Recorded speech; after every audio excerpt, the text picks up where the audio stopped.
Miss Aiko? I can feel the energy rising up because we are just about ready to give out our major awards for the night. And these next 4 awards direct and heads the creative team of every movie that we watch. They are the screenwriters who have given us the most memorable lines and the directors who made the most memorable films. And we will begin with the Indie Movie Screenwriter of the Year. Here are the nominees.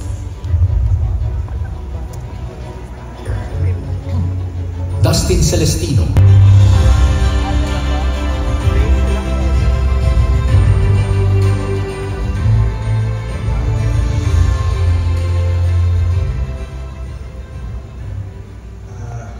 Magandang umaga po sa inyo. First and foremost, thank you so much and happy 40th Philippine Movie Festival. What a great honor.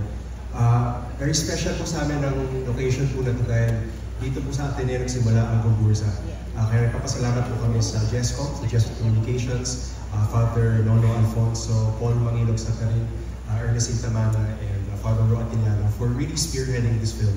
I also want to, of course, thank our partners at Quest Ventures, Ms. Jane Basas, Mr. Jeffrey Rigio, and CMB Films, Mr. Jim Baltasar, for bringing this movie to life.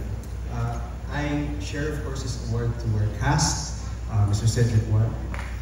Our cast, Mr. Cedric Juan, Gumburza first and foremost, of course, Mr. Enchong D, Mr. Dante Rivero, and Mr. Piolo Pascual for really bringing this film to life, and of course, the big ensemble that we had. Our crew, of course, and a personal note to my partner, Roy.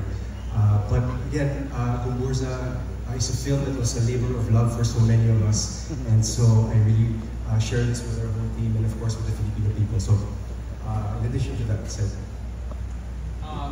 Maraming salamat po sa PMPC Star Awards dahil sa pagkilala sa screenplay na ginawa ni Mr. Ronnie Vera and ni Pepe Diokno.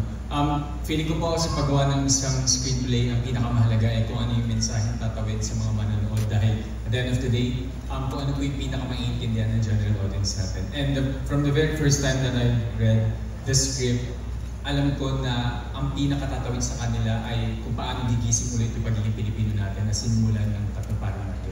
Kaya maraming salamat po ulit sa lahat ng press na sumusuporta sa lahat ng mga filmmakers natin dito sa Pilipinas. Maraming salamat po ulit.